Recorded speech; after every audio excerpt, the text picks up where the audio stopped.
Hello mga kagalgalans out there! Ako po si Tenten Rodriguez para sa Tenten Show. Narito po ang Newsmakers of the Year 2024 LGBT Edition.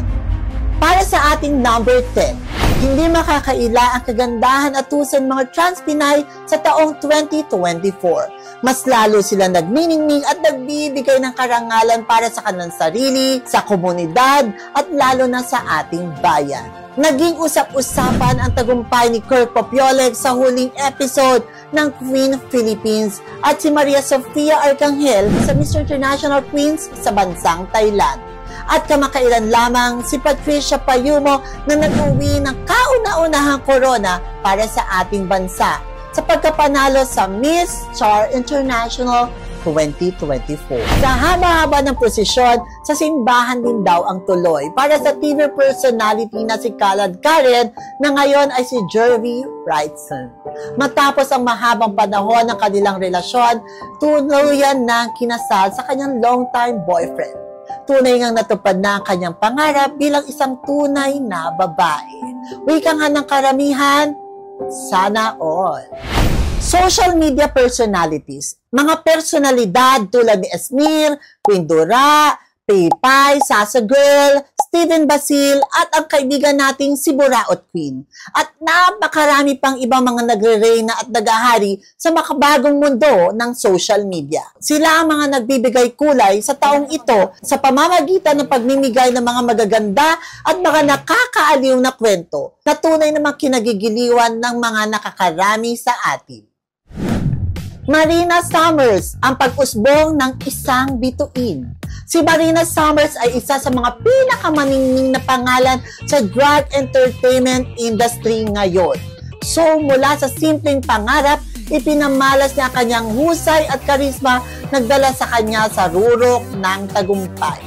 Siya ang pinaka-kinatatakutan at hinahangaang delegate sa RuPaul's Drag Race UK versus the World. Sa kabila ng mga hamon, ginamit niya ang determinasyon upang maabot ang mga pinakamalaking proyekto sa industriya. Ngayon, siya ay simbolo ng lakas at inspirasyon sa nakararami.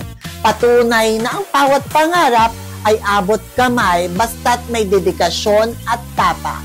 Sa ngayon o sa kasalukuyan, siya ay umiikot sa buong United Kingdom upang magtanghal.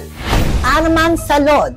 Bago matapos ang taong ito, mabilis na sumikat ang kanyang pangalan dahil sa kanyang walang kapatid at kapantay na enerhiya at kahusayan sa malalim na pag-arte. Dahil dito, samot-saring oportunidad ang dumating kay Arman. Mula sa pagiging isang simpleng manggugupit, isa na siyang kilalang personalidad. Sa huling vlog na inilabas ni Esnir sa kanyang YouTube channel, isinama si Arman upang makipagsabayan at makipagbakan sa mga pag-arte kasama ng iba't iba mga influencers. Tapos ang mga puno, kaya patuloy-tuloy pa rin ang na lalong nagpatibay ng kanyang pangalan sa loob at labas ng industriya. Kaylin Trajano, simbolo ng debateng patuloy na umiinit. Matagal nang usapin ang pagsali ng mga transgender woman sa mga paligsahan para sa biological women. Ngayon, sa paglahok ni Kaylin Trajano sa Miss Universe Philippines Pampanga, marami pa rin ang nagtatanong.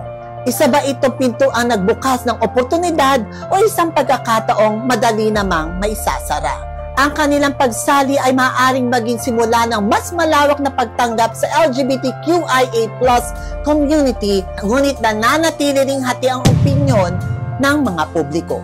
Isa si Kaylin sa mga nagtutulak ng pagbabago. Ngunit ang tanong dito ay kung ang pagbabagong ito ba ay makakahanap ng mas matibay na pundasyon sa lipunan o mananatiling bahagi na lamang ng kontrobersya. Isa ito sa pinakamainit na usapin na pinag-usapan ng lahat. Ano ba talaga ang tamang tawag sa mga miyembro ng ikatlong kasarian? Sir ba o ma'am? Ma'am ba o sir? Kung magkamali man ang mga ito sa pagtawag sa atin, karapatan ba natin pagsabihan sila, patayuin, o bigyan ng tamang kaalaman? Sinasadya ba ang ganitong pagkakamali bilang pang-aasar? O ito'y dulot talaga ng kakulangan ng oryentasyon, edukasyon o impormasyon tungkol sa makabagong panahon? Matinding usapan ang idinulot ng pagdaraos ng pinakamalaking patimpalak para sa ating mga kapatid na mga tomboys out there. Ang Tomboy Philippines 2024, The Search. Bagamat nakatanggap ng napakadaming kritisismo, panlalait at diskriminasyon mula sa mga makikitig na isipan ng mga tao dyan, naging daan ang proyektong ito upang buksan ang kamalayan ng publiko. Ipinakita nito na sila ay may karapatan, na dapat madinig at kilalanin at higit sa lahat, madama bilang bahagi ng ating lipunan. Sa unang bahagi ng taon, ang pangalan ni Diwata ang naging sentro ng atensyon at usapan ng karamihan. Minahal ng lipunan ng kanyang kwento, isang taong nagpursige, nagsikap at sumikat dahil sa kanyang matagumpay na paresan. Ngunit, subalit, ang parehong mga tao nag-angat sa kanya ay ang siya ring mga unti-unting bumabatikos at nagdala sa kanya ng matinding pagsubok. Sa kasalukuyan, muling bumabangon si Diwata, unti-unting inaayos ang kanyang pagkakamali at bumabalik sa tamang landas. Naging malaking balita rin ang kanyang desisyon na pumasok sa politika bilang ika-4 na nominee ng Vendors Party List. Ang tanong ngayon, siya ba ay nasa tamang direksyon o mali ang kanyang tinatahak? Yan ang ating abangan sa susunod na taon, lalo na sa nalalapit na eleksyon.